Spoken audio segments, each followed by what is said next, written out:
सिंहासन बत्तीसी की 30वीं कहानी जयलक्ष्मी पुतली की कथा। अलग अलग पुतलियों की उलाहना सुन सुनकर थक चुका राजा भोज हिम्मत करके 30वीं बार भी सिंहासन पर बैठने जाता है, लेकिन इस बार उसे 30वीं पुतली जयलक्ष्मी रोकती है और कहती है कि अगर तुम राजा विक्रमादित्य की तरह तपस्वी हो तो ही इस सिंहासन पर बैठो।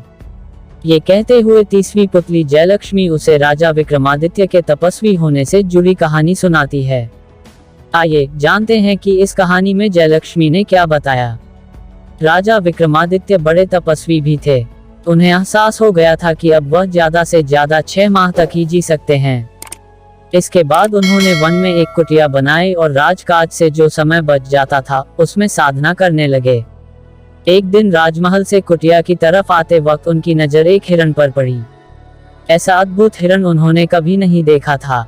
उन्होंने शिकार के लिए जैसे ही धनुष उठाया तभी हिरण उनके पास आया और मनुष्यों की तरह बोलकर अपने प्राणों की भीख मांगने लगा।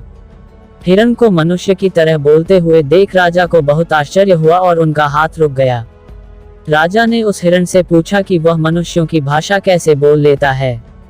इस पर हिरण ने कहा कि यह सब आपके दर्शन करने और आपकी तपस्या की शक्ति के चलते हुआ है। इसके बाद राजा की जिज्ञासा और बढ़ गई। उन्होंने उस हिरण से पूछा कि इसकी वजह क्या है, तो उसने बताना शुरू किया। हिरण ने कहा, मैं जन्म से हिरण नहीं हूँ। मेरा जन्म एक राजा के घर हुआ था। अन्य राजकुमारों की तरह मुझे भी शिकार खेलने का शौक था। एक दिन मुझे जंगल में कुछ दूरी पर हिरण होने का एहसास हुआ और मैंने आवाज को लक्ष्य करते हुए बाण चला दिया, लेकिन यह आवाज एक योगी की थी जो बहुत धीमी आवाज में मंत्र उच्चारण कर रहे थे।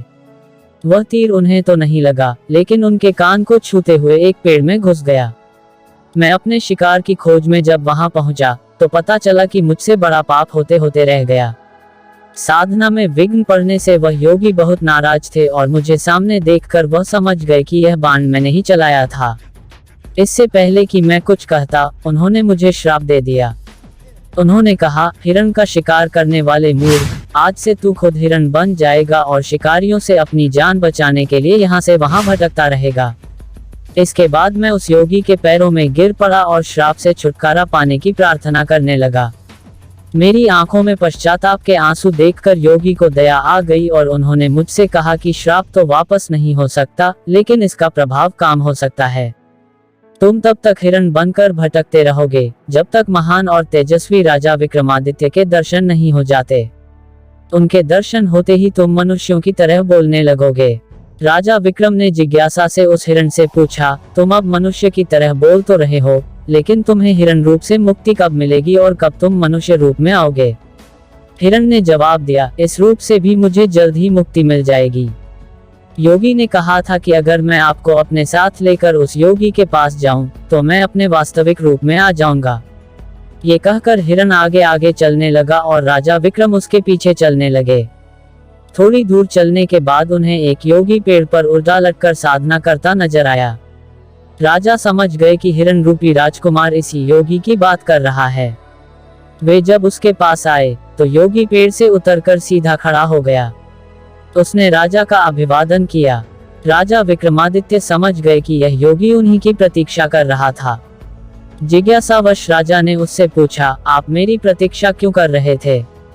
इस पर उस योगी ने कहा, सपने में एक दिन मुझे इंद्रदेव ने दर्शन देकर कहा था कि राजा विक्रमादित्य ने अपने कर्मों से देवताओं सा स्थान पा लिया है और उनके दर्शन करने वालों को इंद्रदेव और अन्य देवताओं के दर्शन का फल प्राप्त होता है।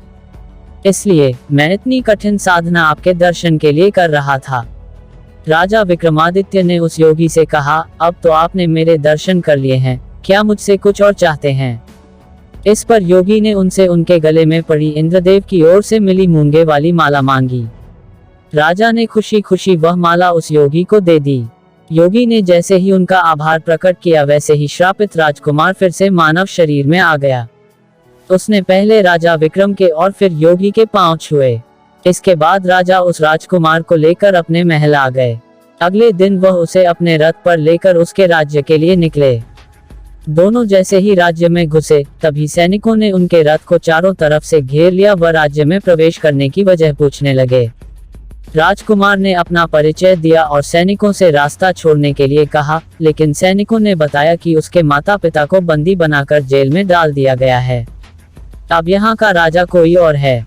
इस पर राजा विक्रमादित्य ने सैनिकों को अपना परिचय दिए बिना खुद को राजकुमार का दूत बताया और कहा कि नए राजा को यह संदेश देना कि उसके सामने दो विकल्प हैं, या तो वह असली राजा रानी को उनका राज्य वापस लौटा दे या फिर युद्ध की तैयारी करे।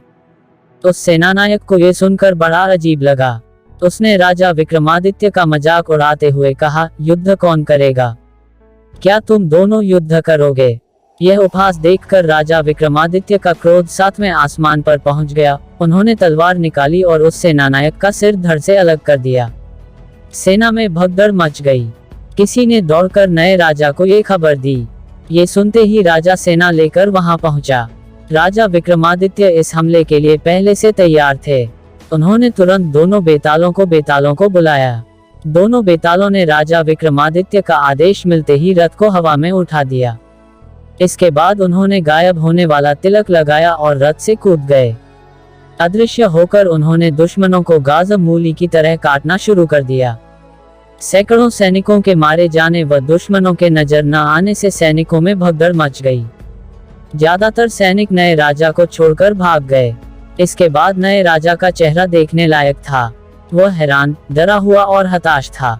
ये देखकर राजा विक्रमादित्य अपने असली रूप में सामने आ गए। उन्होंने नए राजा को अपना परिचय देते हुए कहा, या तो तुम इसी क्षण ये राज्य छोड़कर चले जाओ या प्राण दंड के लिए तैयार रहो। वह राजा विक्रमादित्य की शक्ति से परिचित था, इसलिए वो उसी पल राज्य को छोड़कर भाग गया। इसके बाद राजा विक्रमादित्य उस राज्य के असली राजा रानी को उनका राज्य वापस दिलाकर अपने राज्य की ओर चल दिए। रास्ते में एक जंगल पड़ा। वहां एक हिरण राजा विक्रमादित्य के पास आया और एक शेर से बचाने की गुहार करने लगा, लेकिन राजा विक्रमादित्य ने उसकी मदद नहीं की, क्योंकि वह भगवान के बनाए नियम के खिलाफ नहीं जा सकते थे। दरअसल शेर भूखा था और हिरण जैसे जानवर ही उसकी भूख शांत कर सकते थे। ये सोचते हुए उन्होंने शेर को हिरण का शिकार करने दिया। कहानी समाप्त होते ही 30वीं पुतली जयलक्ष्मी ने राजा भोज को कहा कि अगर आप भी राजा विक्रमादित्य की तरह पराक्रमी हैं और आपके अंदर भी तपस्वी भाव है, तो ही सिंहासन पर बैठना, वरना नहीं। इतना कहते ही 30वीं पुतली वहां से उड़ जाती है। कहानी से सीख। इस कहानी से हमें ये सीख मिलती है कि हमें दूसरों की मदद करनी चाहिए और कभी हमसे अनजाने में गलती हो जाए तो उसका पश्चाताप जरूर करना चाहिए।